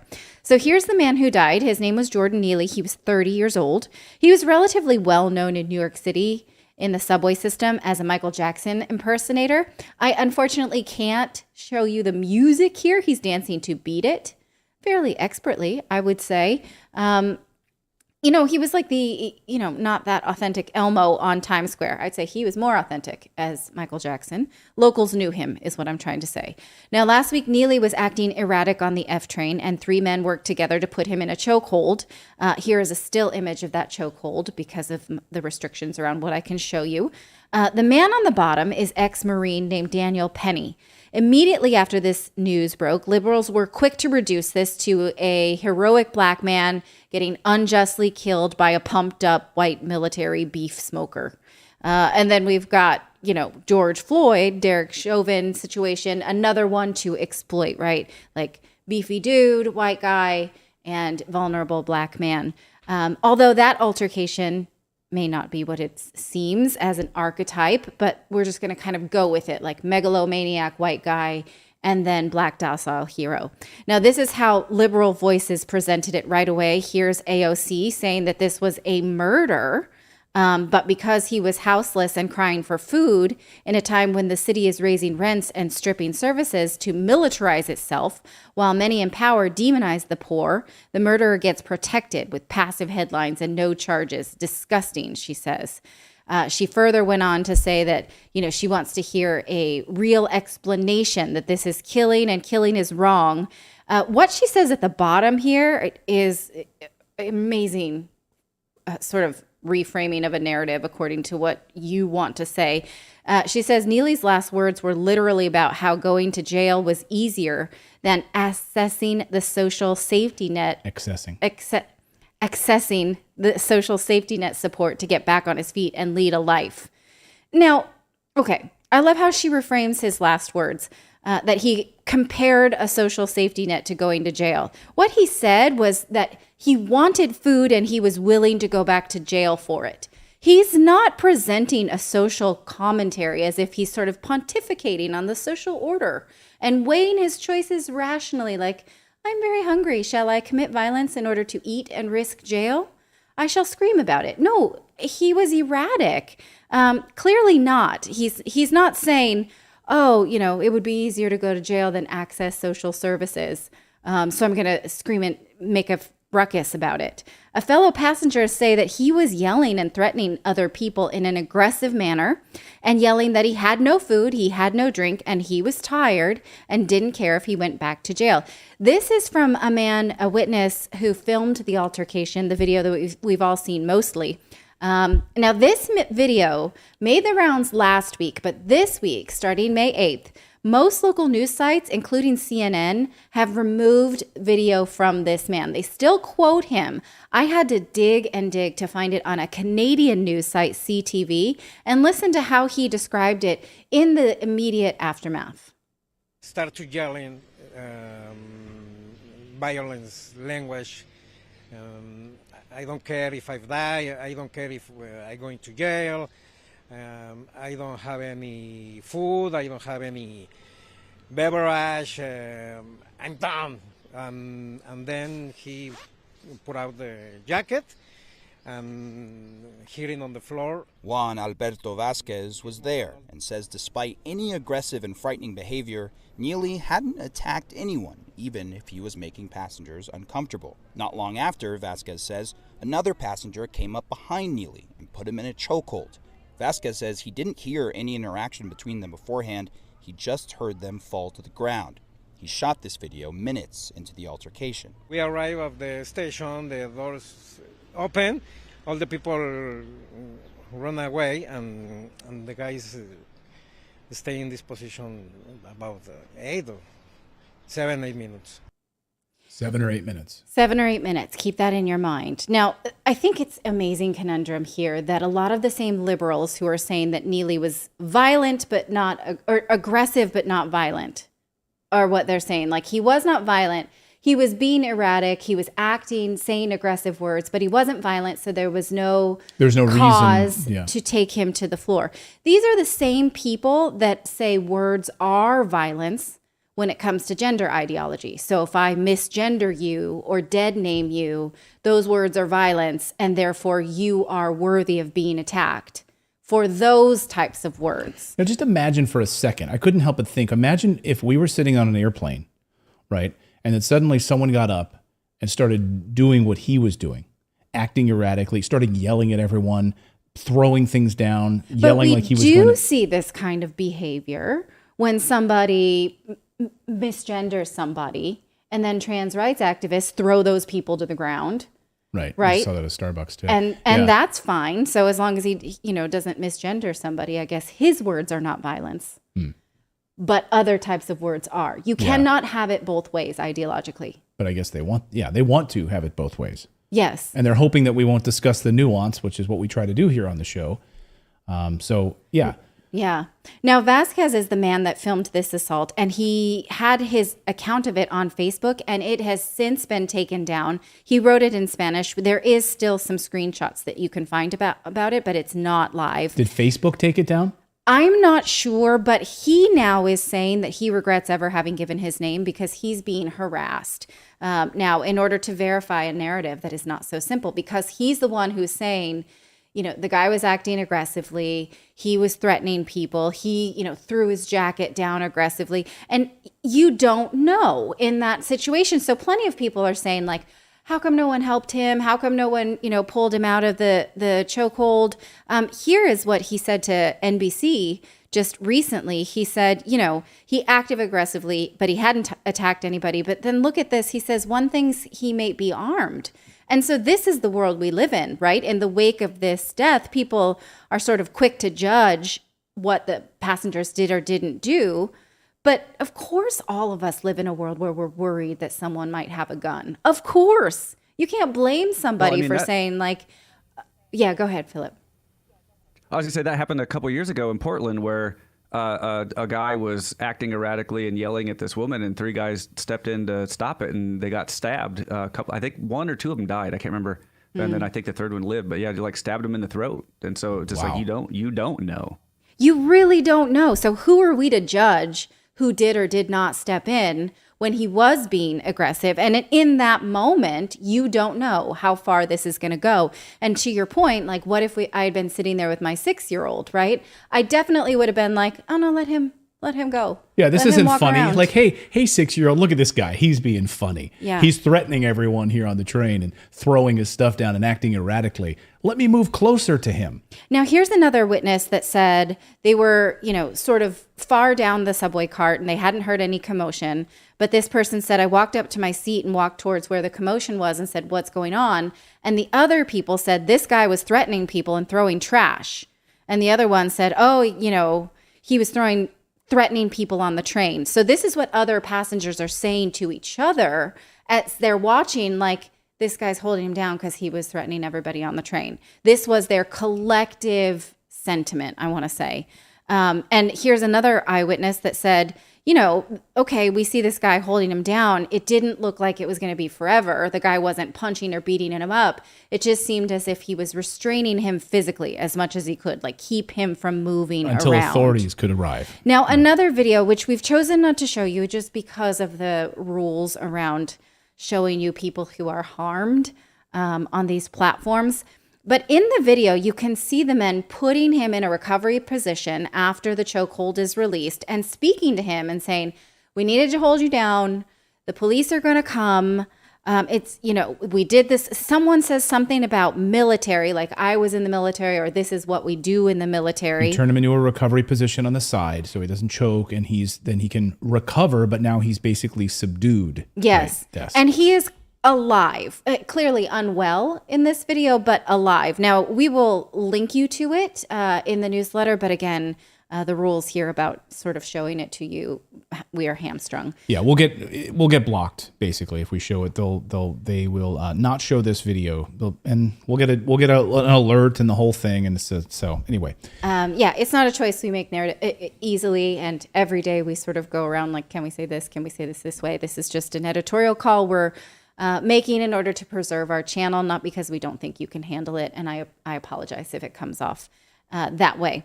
Now, does this break down the narrative that he was murdered? Well, a court and an investigation obviously should take care of that. It absolutely should not be us screaming about what happened definitively, but to protesters, this is a condemnation.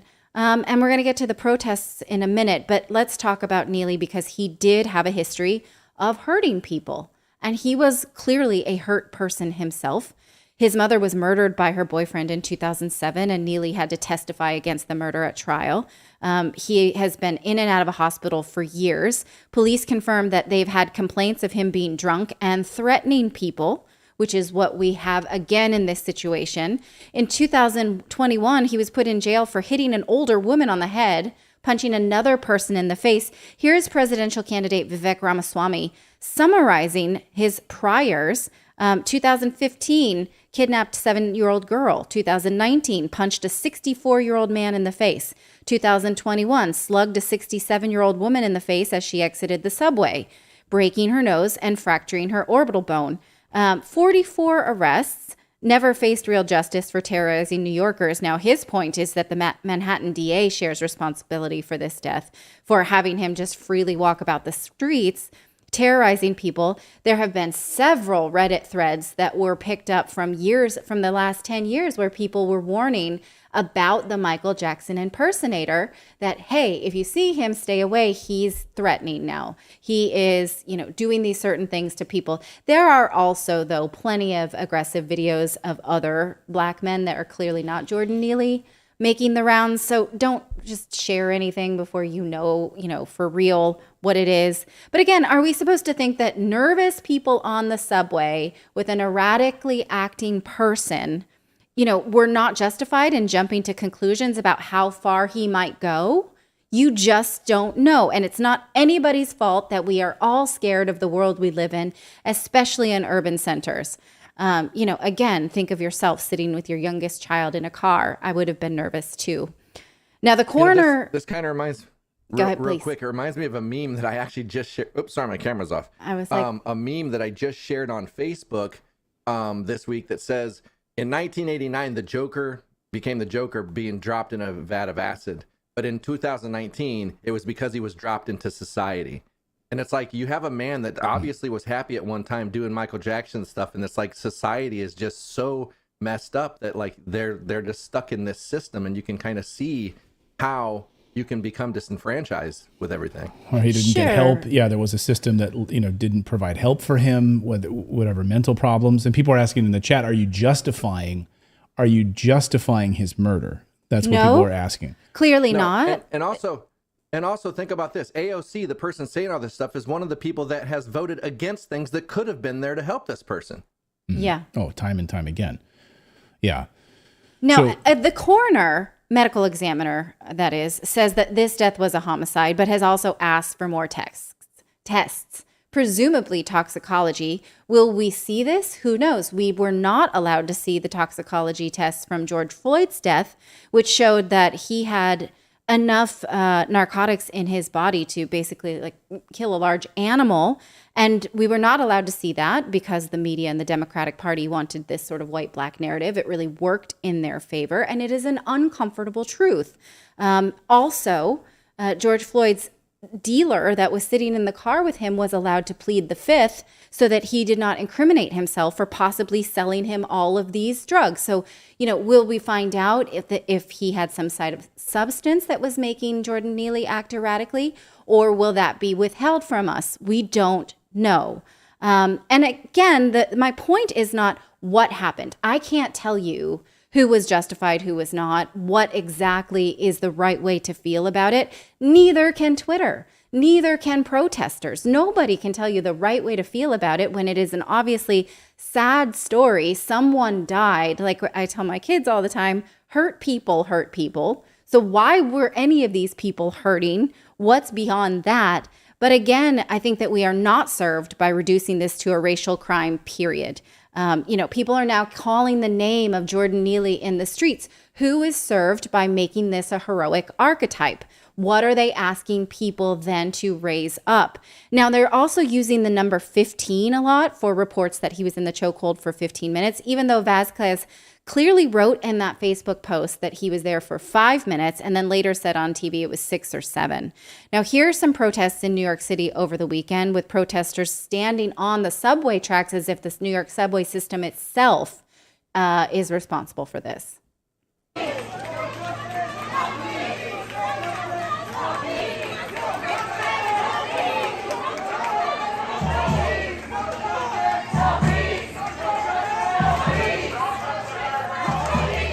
No justice, no peace is what they're shouting. No justice, no peace.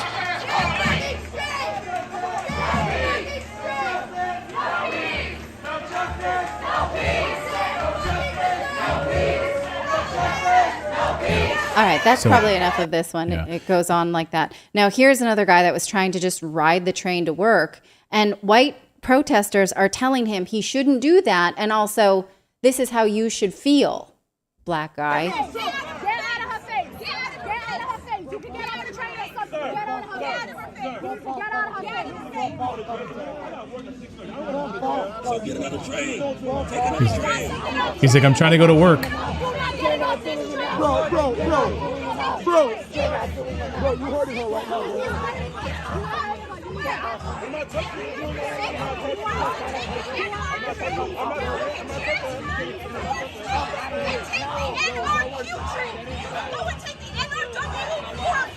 So the white people are telling. And she's telling him. Yeah.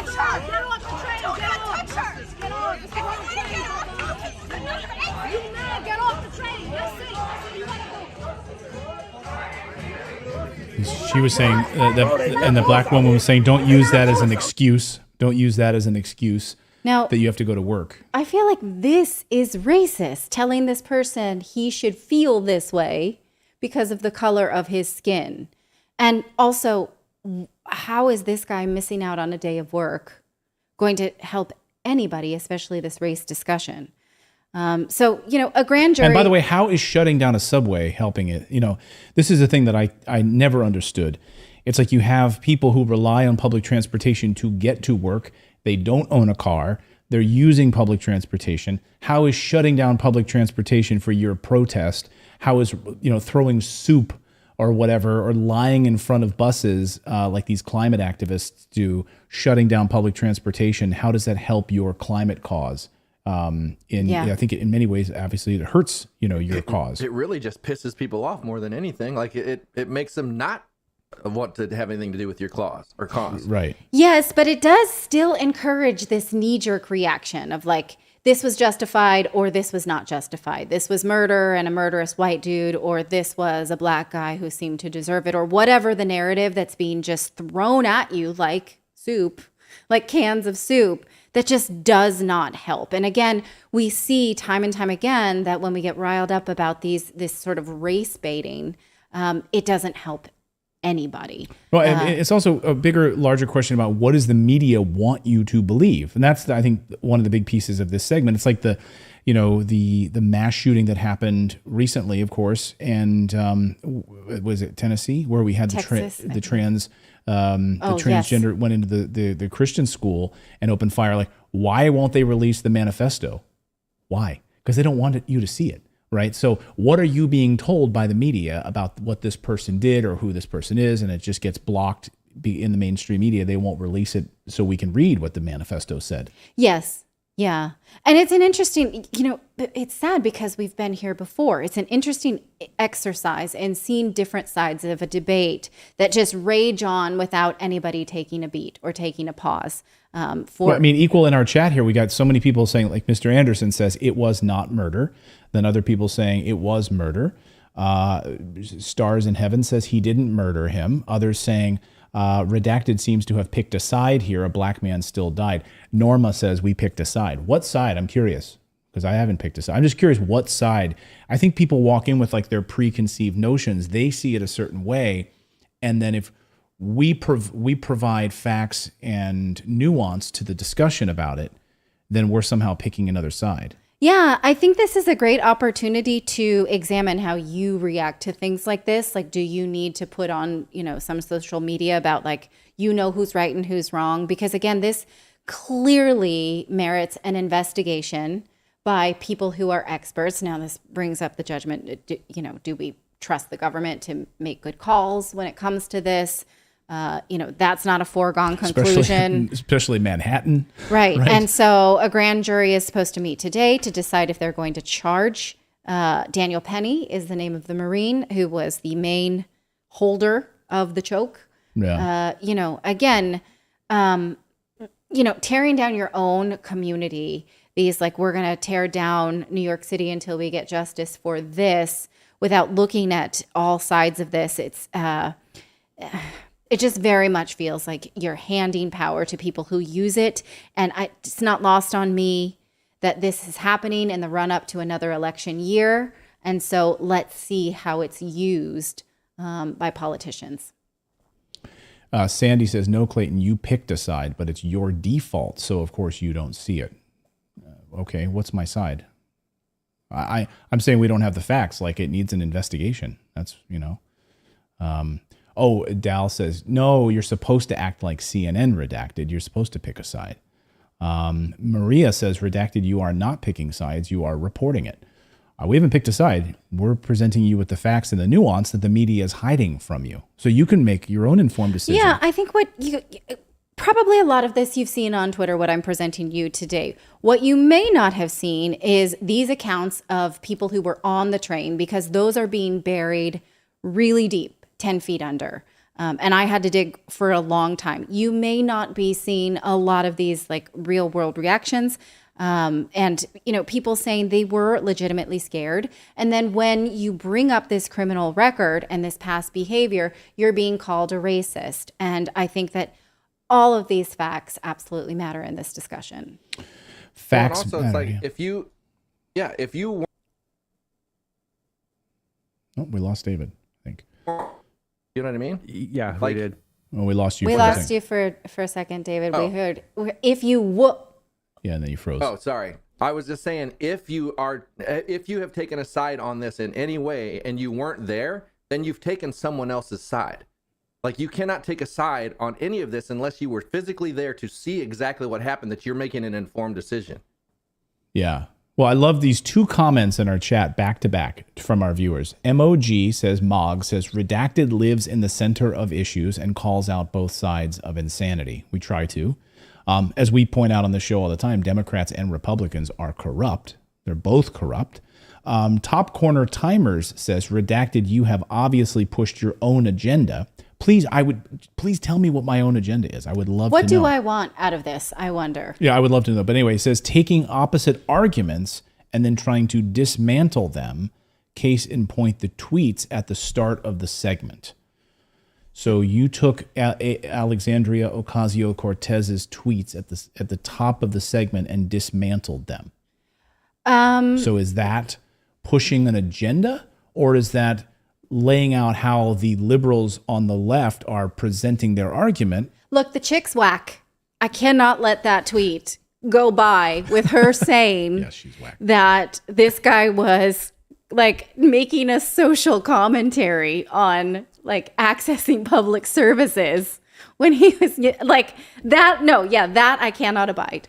So we'll take that one. Yeah, yes. if dismantling, I am taking it against. I'm taking a side against AOC's whack ass tweets. All right, yes, there we go. That I'm guilty of. So that is an agenda. Okay. That'll be our new tagline. Redacted. The chick's whack. We take apart AOC's whack-ass tweets. Yeah.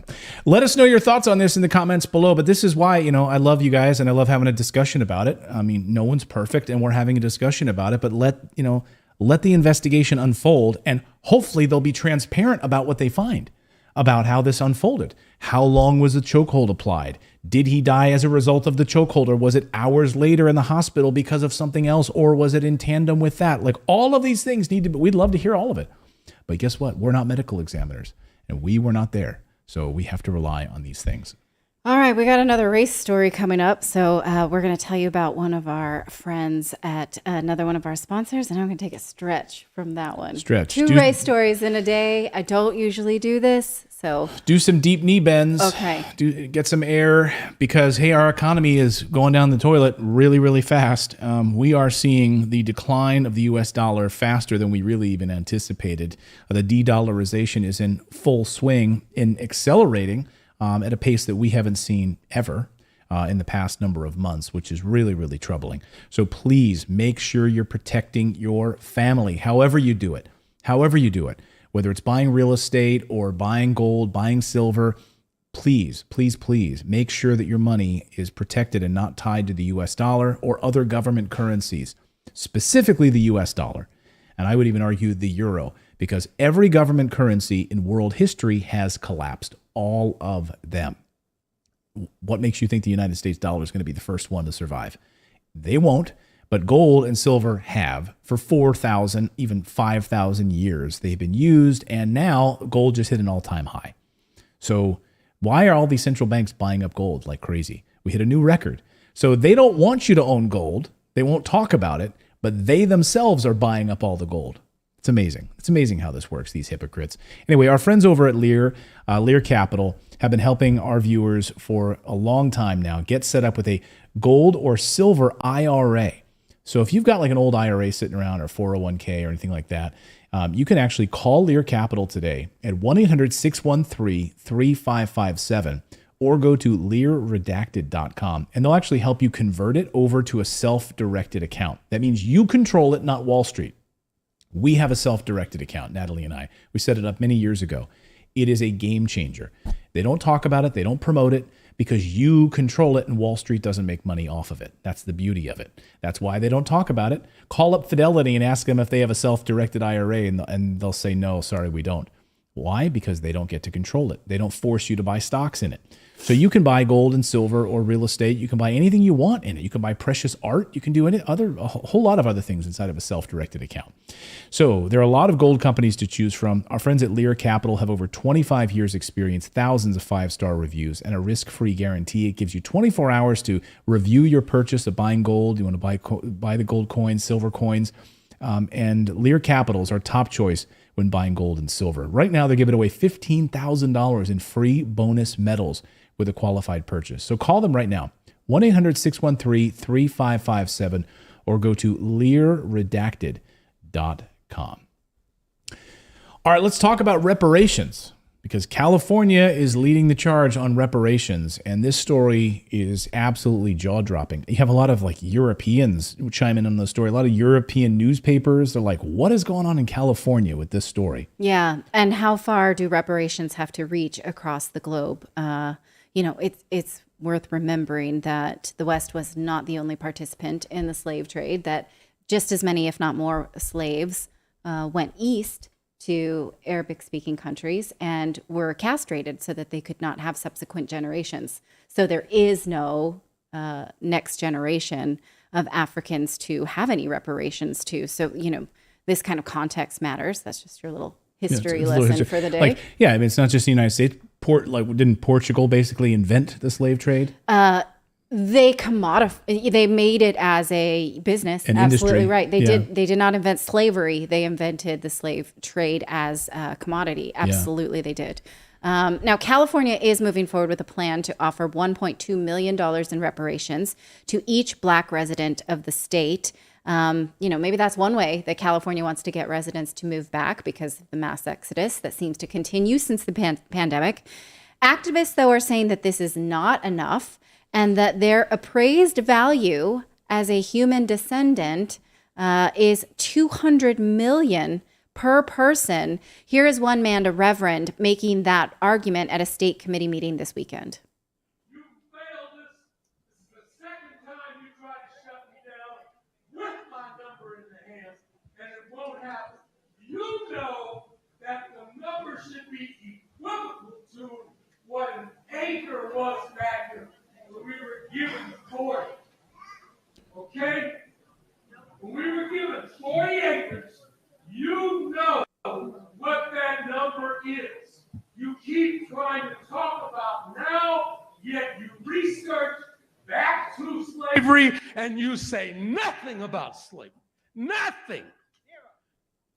So the equivocal number from the 1860s for 40 acres today is $200 million for each and every African American. You're not supposed to be afraid. You're not supposed to be afraid. You're just supposed to tell the truth.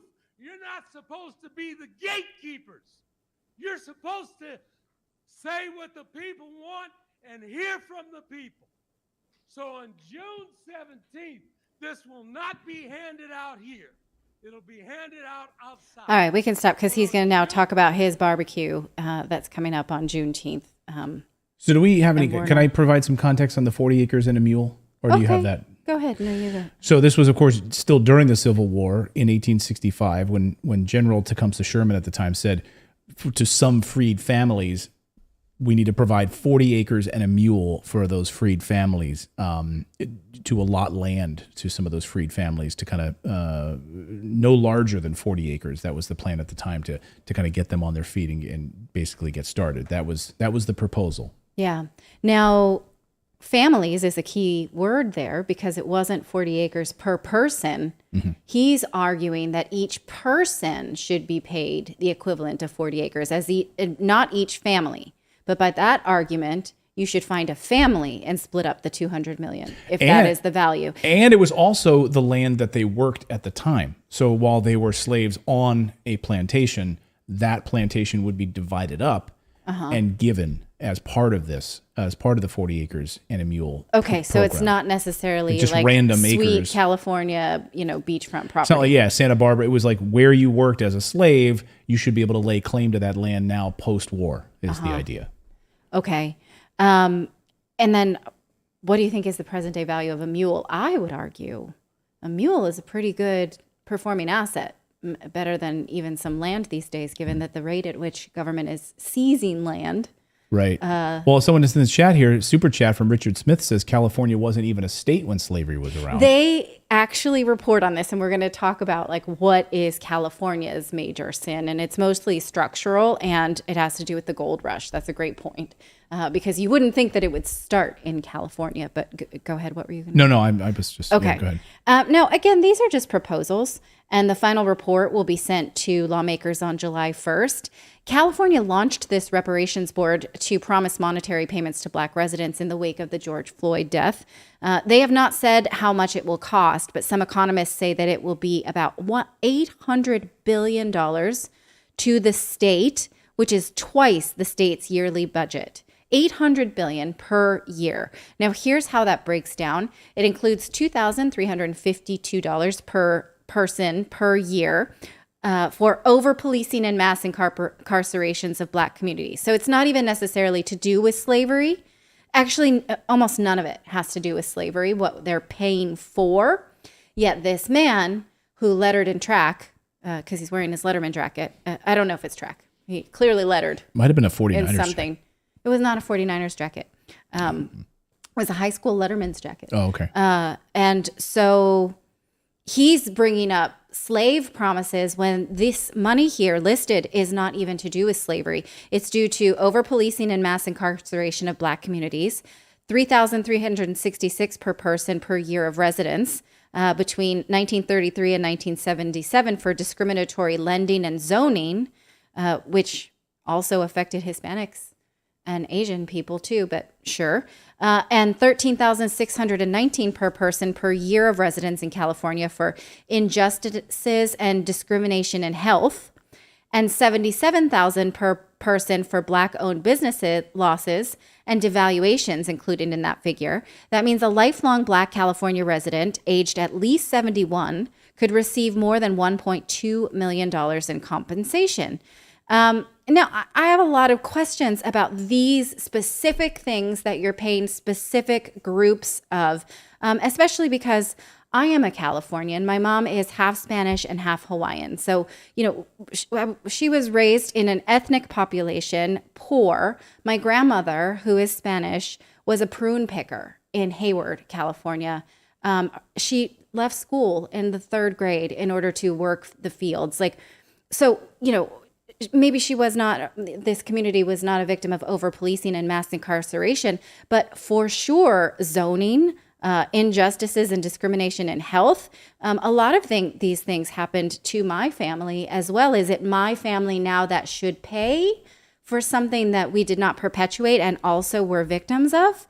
I'm confused about that. And who qualifies then as a Black resident? Can you move there now? Because again, it does not have very much to do with slavery at all. Here's how they decide who qualifies. It's determined that any descendant of an enslaved African American or of a free Black person living in the United States prior to the end of the 19th century should be entitled to reparations.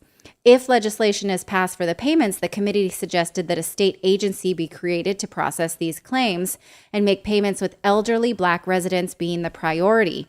And this would be about 1.8 million people in California identifying as Black or African American.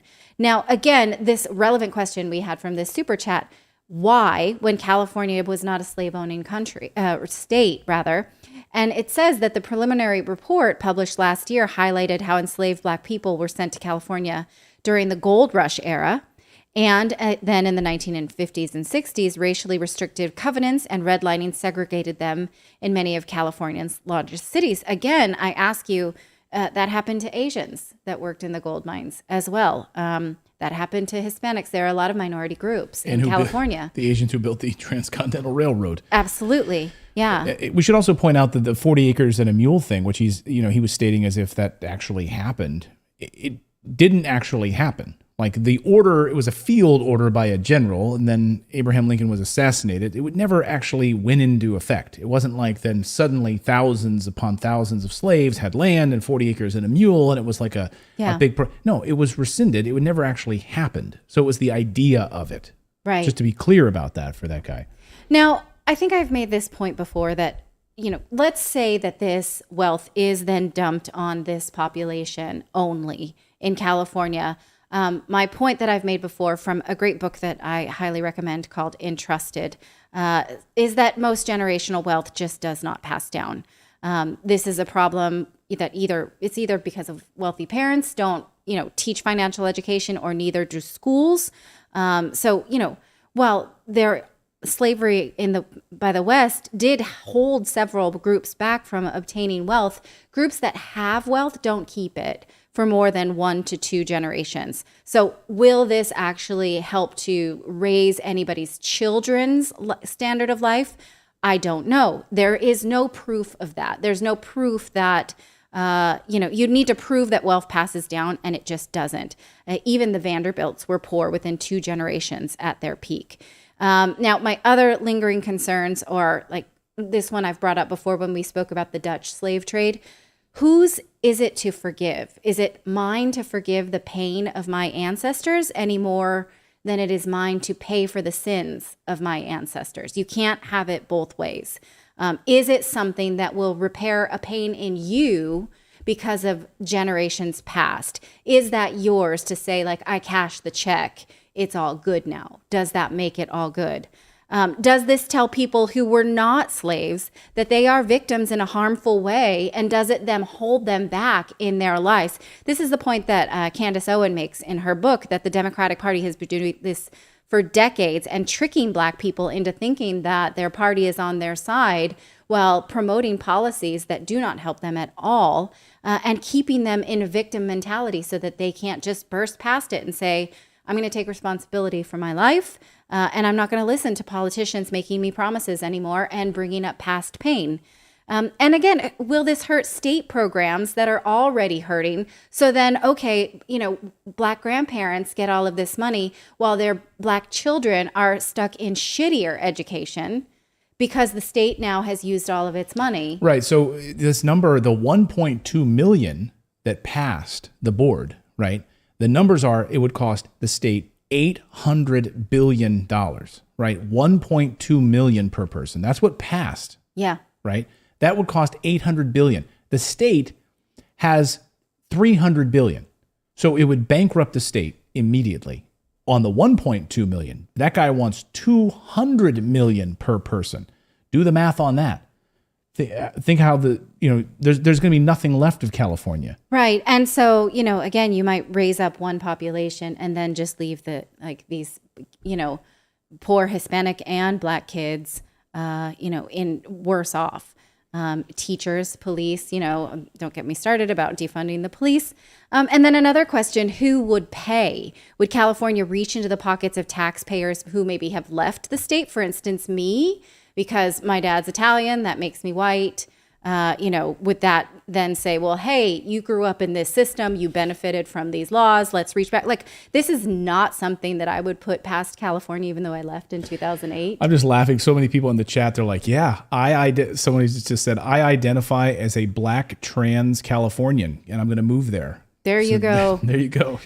But I do think that this is, what Michael Schellenberger calls solving racism with racism. I'm not sure, who this is really going to help. I feel like, if you're somebody who is an elderly Black person, you might want to say, I appreciate this, but let's make sure it doesn't hurt my grandkids, right? Right. Let's make sure that they actually then still have a state to grow up in that they maybe, can but succeed let's be clear. I know that I hear your voice in my head, and I'm pretending I'm you now, which is, let's not speak for other people. Yeah, sure. So let's not pretend to be an old Black woman or an old Black man, right? Okay, that's fair enough. And I don't like how that came out either. So, okay. Yeah, and maybe they'll say, no, give me the money. I want all the money, and I don't give a shit what happens to California or my grandkids. Well, let's not say that either, right? Maybe they'll say that. Or maybe they'll say, you know what? No, I don't want the money because it makes no sense. It was 150 years ago. It has nothing to do with me, and it has not, who knows what they will say. But anyway,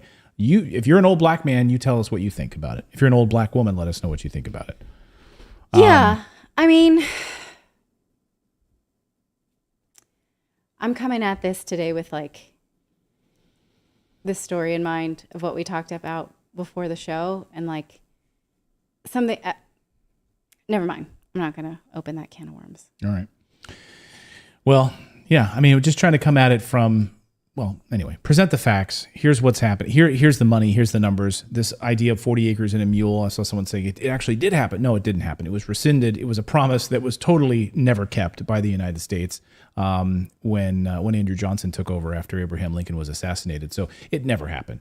And it was never the big program. All the 500,000 acres was returned to former Confederate owners of the property, so it didn't happen. You want to know what the Mongols did with slaves? Is that they would conquer a village. They'd take the prettiest women and send them back to the village to like now be wives of all of the powerful Mongols, people. Yeah. They take the artisans. So like, ooh, can you make nice shoes? Can you make nice bags or bread? They too would be sent back to the village. And then everybody else would be used on the front line to go attack the next village, and you'd be killed on the front line in war. That's how you became a slave. So Mongols. Yeah, you know, we can all be glad that that's not our fate. That's not better. Yeah. And would they have to pay taxes on all this money? So you get $200 million. Do you then pay taxes, or it's just like free money? Yes, clearly you would pay taxes on that. So then it's just a money flow. It's like money laundering back into, and back into all these corrupt politicians. In one of the highest taxed states in the country. Yeah. Bill P, thank you for your super chat. Says, keep up the top shelf work. You're my main source for information from a neutral bias perspective. Thank you so much on that. And I just want to say thank you. During the show tonight, we added almost 1,000 new subscribers to our channel. And that really means the world to me. So thank you to all of the new subscribers that we've had today, over the past 24 hours, etc. Here's a new subscriber. Andy Bach just became a subscriber. So you can subscribe to the channel. Really, really appreciate that. It's totally free. And we try to come at these stories with nuance and from a neutral perspective. But we're also trying to cut through the propaganda and on this crazy clown world that we live in. So thank you to all of our new subscribers tonight. We really appreciate it. And I just saw someone write in the chat that says the newsletter, the Redacted newsletter is how they start their day every day. And thank you so much for that. So our Redacted newsletter is totally free. Just go to redacted.inc, put in your email address, and then you will receive a welcome email. And you just need to verify that welcome email, and just so that you can start receiving the newsletter Monday through Friday is when we publish it. Again, you can read it in about 5 to 10 minutes over your cup of coffee.